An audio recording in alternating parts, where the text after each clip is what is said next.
A Tale of Two Cities Retold.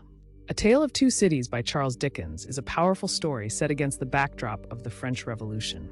It explores themes of love, sacrifice, and redemption, intertwined with the lives of two cities, London and Paris, the brink of monumental change. Let's dive into this timeless tale. The best of times, the worst of times. In the opening lines, Dickens presents a curious paradox. It was the best of times, yet the worst of times. In Paris, the poor masses are suffering under the oppressive weight of cruel nobles, while in London, life offers a semblance of peace. Here, we meet Jarvis Lorry, a diligent banker who receives a mysterious message, recalled to life.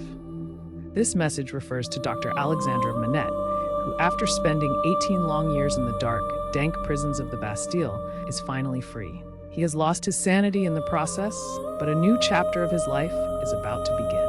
The journey begins. Jarvis Lorry's mission is to bring Dr. Manette back to England, along with his daughter, Lucie. Lucie, who believes her father is dead, embodies hope and resilience.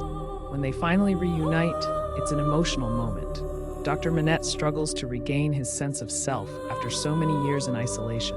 This trio, Lorry, Dr. Manette, and Lucette's off on a journey to rebuild their lives together. Lucie's kindness and determination shine through as she takes care of her father while trying to restore the love and happiness that was taken from them for far too long. A new life in London. In London, life begins to take a brighter turn for Lucie and her father. Lucie meets Charles Darnay, a handsome and mysterious Frenchman who has left behind his noble family because he is ashamed of their cruelty.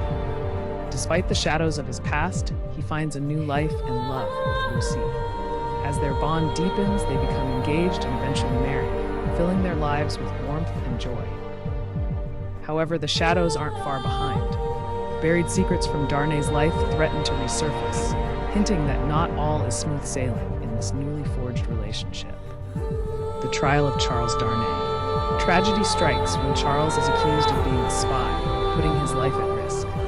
The courtroom buzzes with tension as Lucie and Dr. Manette anxiously watch the proceedings unfold. Enter Sidney Carton, a clever but troubled lawyer who has a unique insight into the case. He looks strikingly similar to Darnay and uses this to his advantage. With a masterful strategy, he confuses the jury and ultimately wins the case, leading to Darnay's acquittal. This moment not only marks a triumph for Darnay, but also sets a chain of events into motion that will profoundly impact their lives. A complex love story.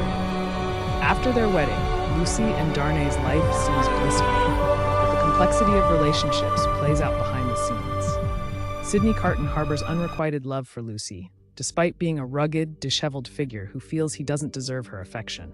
He struggles with his feelings of inadequacy, despite being a brilliant lawyer. Although he keeps his feelings hidden, Carton makes a vow to protect Lucie's happiness, even if it means sacrificing his own. This poignant promise reveals the depths of Carton's character, showcasing a selfless love that is both beautiful and heartbreaking. The onset of revolution. As political unrest brews, France is on the brink of revolution. The people rise, fueled by anger and desperation, leading to chaos and bloodshed in the streets. The once powerful nobles begin to fall, and during this tumult, Darnay chooses to return to Paris to assist an old family servant. But upon arrival, he is captured and sentenced to death for being an aristocrat. The weight of fear descends upon Lucie and her father as they race against time to save Darnay. It's a frantic race through the streets filled with danger, hope, and determination. Sidney Carton's redemption. Just when all seems lost, Sidney Carton steps forward with an unexpected plan. Realizing he and Darnay bear a striking resemblance, he devises a bold strategy to save Darnay's life. In a moment of bravery and selflessness, Carton drugs Darnay, switches clothes with him, and takes his place in prison. This moment signifies a turning point for Carton, where he finds his purpose and meaning. As he prepares to face the guillotine, he feels an unusual sense of peace. Finally, he knows he is doing something noble and right. It's a powerful moment of sacrifice and redemption. The final sacrifice. As Sidney Carton walks to the guillotine, the gravity of his choice weighs on him, but he finds solace in his decision. In those final moments, he reflects on his life, accepting the consequences of his actions. With a calm spirit, he whispers his famous words, It is a far, far better thing that I do than I have ever done. Carton's sacrifice gives Darnay and Lucie a chance at happiness, showcasing the profound impact of love and selflessness. His character arc comes full circle, illustrating that true heroism often lies in quiet and unrecognized acts of bravery. Conclusion: the legacy of A Tale of Two Cities. A Tale of Two Cities captures the essence of love, sacrifice, and redemption in a world fraught with hardship. Dickens's timeless story resonates today, urging us to reflect on our own relationships and the choices we make. Remember, true sacrifice often leads to the greatest change.